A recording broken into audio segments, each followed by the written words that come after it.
Okay, here's going to be presentation of the ISAP phase 1. I'm going to take you through the whole user journey. So from the home page, users will get some static content at the top. The actual visual of the crops that you see right now will be a slideshow showcasing what users need to do and what they would get out of the actual website. We do provide some information at the bottom of the page about some upcoming events. We might try to plug in as much as possible some of the analytics that we would get. We won't do the full analytics modules yet, but basically just give an overview. And as discussed, at the bottom of the screen, we would have all of the partner organizations part of this initiative. We would also provide some guided tour on the homepage, and that's actually applicable throughout the website. There will be loads of guidance that will showcase and guide the user through the process.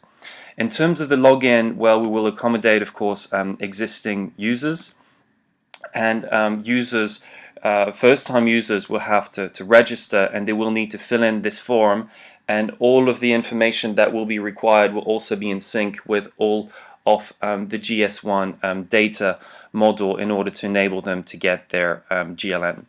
Following the registration process, well, they get to the FABS 10+1 questionnaire. This is the first of 3 potential questionnaires they can fill in, but really the beginning of the journey is with the FABS 10+1. As you can see, it's organized all in one page, so the user will have the 10+1 questions to answer.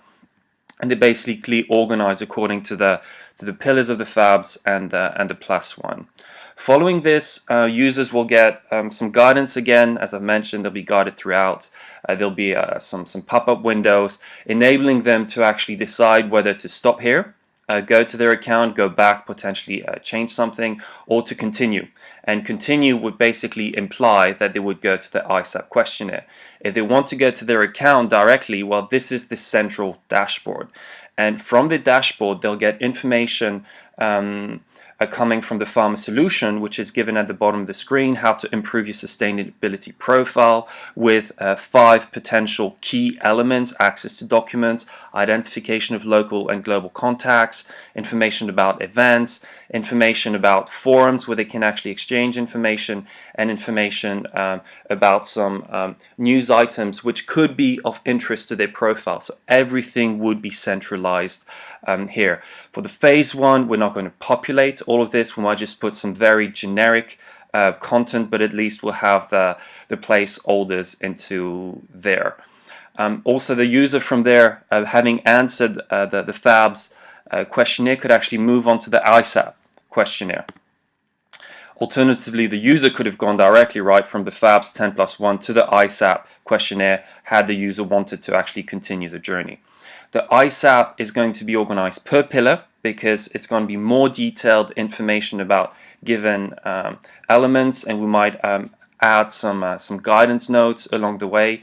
Those questions as part of phase 2 and phase 3 will also be based on a per country basis. That is to say, there could potentially be some questions removed, and also questions could be reworded based on the needs of the country.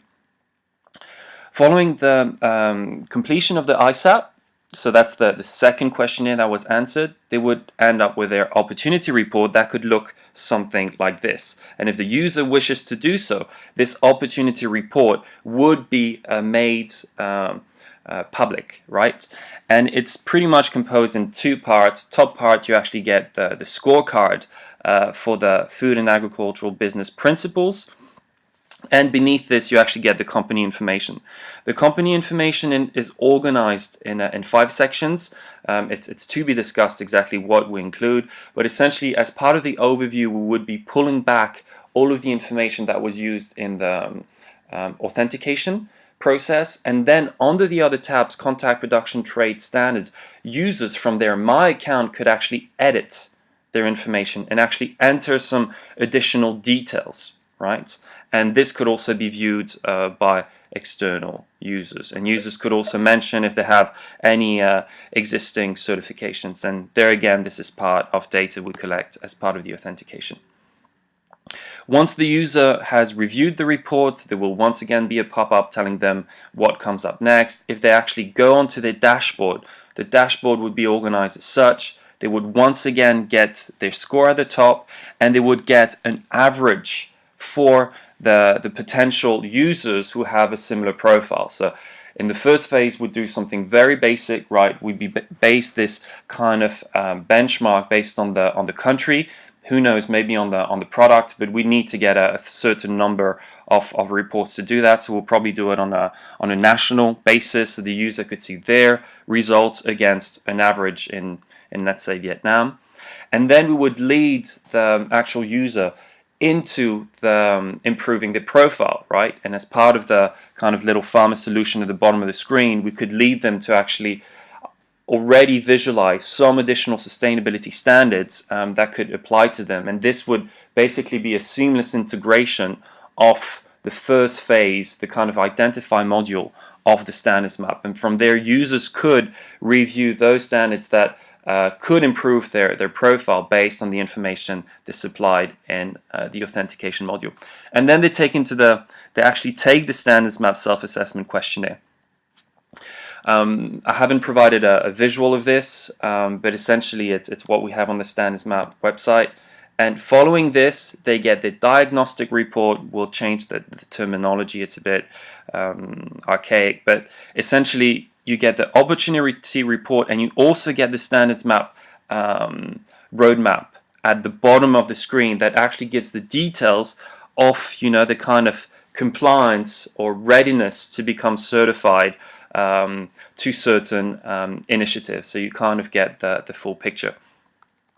From the diagnostic report, users could get to their My Account, which is kind of the last stage of the user dashboard, right?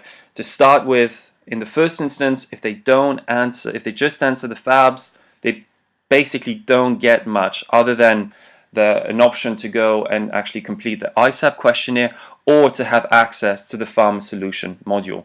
If they answer the ISAP questionnaire, will provide some top level scoring and the farmer solution and also links towards standards map. But once they've also done the standards map, they basically get the report at the top, they get the roadmap score beneath, and they also get the farmer solution that is given to them.